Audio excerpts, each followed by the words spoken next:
આપણા બધાએ જ આ અનુભવ કર્યો છે કે જ્યારે આપણી ઈચ્છાની કોઈ વસ્તુ મળી હોય, કોઈ સરપ્રાઈઝ મળી હોય, કોઈ આપણી સાથે ખૂબ જ સરસ થયું હોય કે ખૂબ જ સરસ આપણે મળ્યું હોય, એ ખૂબ જ વન્ડરફુલ હોય, અમેઝિંગ હોય અને આપણે ખુશ થઈએ છીએ, એટલા ખુશ થઈએ છીએ. પણ આ ખુશી આપણા કેટલા દિવસ સુધી રહે છે? 1 દિવસ, વધારેમાં વધારે 2 દિવસ.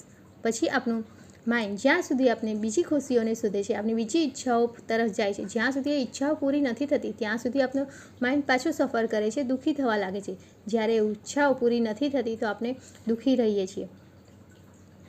આ જ આપણો માઇન્ડનો નેચર છે, આપણો સ્વભાવ છે. પણ ખુશી એ બહારની પરિસ્થિતિઓ પર નહીં પણ અંદરથી આવે છે.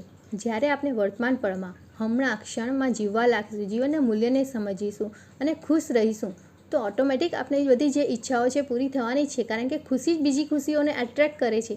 એટલે ફોકસ કરવાનું છે તો હમણાં પણ કરવાનું છે, વર્તમાન પળમાં કરવાનું છે. આપણે જીવન જીવવાનું છે. આપણે જેટલા ખુશ રહીશું એટલું જ આપણા જીવનમાં વધારે ખુશીઓ એટ્રેક્ટ થાય છે, આપણી ઈચ્છાઓ પૂરી થવા લાગશે. તો આ ટીચિંગને આપણે અપનાવીએ અને આપણા જીવનને સુંદર બનાવીએ. Learn and grow.